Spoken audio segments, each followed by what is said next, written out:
দর্শক, দ্বিতীয় ধাপে উপজেলা নির্বাচনের গণসংযোগে ব্যস্ত সময় পার করছেন প্রার্থীরা। এই বিষয়ে আমরা আরও জানবো।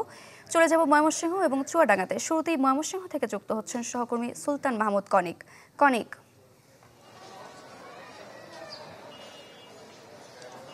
সারিকা, দ্বিতীয় ধাপের যে উপজেলা পরিষদের নির্বাচন, সেখানে ময়মনসিংহের 3টি উপজেলা পরিষদের নির্বাচন অনুষ্ঠিত হবে এবং এই নির্বাচনে মোট চেয়ারম্যান, ভাইস চেয়ারম্যান এবং মহিলা ভাইস চেয়ারম্যান পদে মোট 43 জন প্রার্থী নির্বাচিত প্রতিদ্বন্দ্বিতা করছেন এবং এই 43 জন প্রার্থীর মধ্যে তারা প্রত্যেকেই তাদের মতো করে ভোটারদের কাছে যাচ্ছেন এবং উন্নয়নের নানা প্রতিশ্রুতি দেওয়ার চেষ্টা করছেন, অর্থাৎ তারা তাদের পক্ষে ভোট আনার চেষ্টা করছেন। তবে একটি বিষয় এখন শঙ্কা দেখা দিয়েছে যে প্রথম ধাপের যে নির্বাচন অনুষ্ঠিত হয়েছে সেখানে কিন্তু আমরা যে অবস্থা দেখেছি ময়মনসিংহের ক্ষেত্রে, টোটাল সারা বাংলাদেশের ক্ষেত্রে যে ভোটার উপস্থিতি কিন্তু একেবারেই কম ছিল।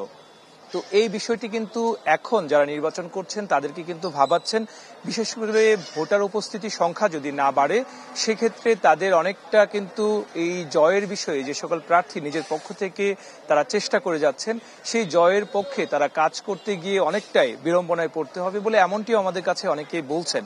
আর এই নির্বাচনকে সুষ্ঠু করার জন্য যে ধরনের পদক্ষেপ নেওয়া দরকার, যে ধরনের প্রস্তুতি নেওয়া দরকার, তার সবকিছুই কিন্তু নিয়ে রাখছেন রিটার্নিং কর্মকর্তা থেকে শুরু করে যারা আইন শৃঙ্খলা বাহিনীর সদস্যরা আছেন সবাই। তবে প্রার্থীরা চাচ্ছেন যে ভোটার উপস্থিতি যেন বাড়ে, সেই জন্য তারা প্রচারণার ক্ষেত্রে সেই বিষয়টিকে অগ্রাধিকার দিচ্ছেন। সারিকা, অনেক ধন্যবাদ আপনাকে। দর্শক, এবারে চুয়াডাঙ্গা থেকে যুক্ত হচ্ছেন সহকর্মী রেজাউল করিম লিটন। লিটন, সারিকা, আপনি জানেন যে আগামী 21 তারিখ দ্বিতীয় পর্যায়ের উপজেলা নির্বাচন হতে যাচ্ছে। তো চুয়াডাঙ্গাতে 4টি উপজেলা, চুয়াডাঙ্গা জেলার সদর, আলমডাঙ্গা, দামুড়হুদা, জীবননগর। তো এই 4টি উপজেলার মধ্যে 3টি উপজেলাতে ভোট হচ্ছে। এর মধ্যে গত 8 তারিখে 2টি উপজেলাতে ভোট হয়ে গেছে, অর্থাৎ দামুড়হুদা, জীবননগর। সেখানে দামুড়হুদা উপজেলাতে যিনি উপজেলা চেয়ারম্যান ছিলেন, চুয়াডাঙ্গা 2 আসনের সংসদ সদস্য আলিয়াসগড় টগরের ভাই আলী মনসুর বাবু, তিনি জয়ী হয়েছেন।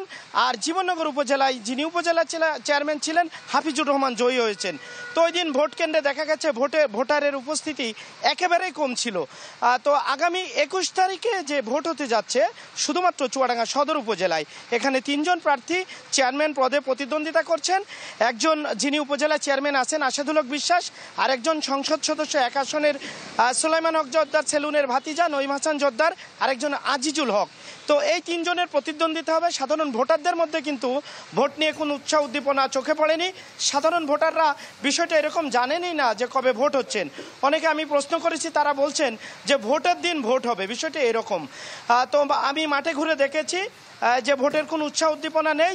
তারপরে 21 তারিখের ভোটে আসলে বোঝা যাবে যে ভোট কেন্দ্রে ভোটার উপস্থিতি কেমন হয়।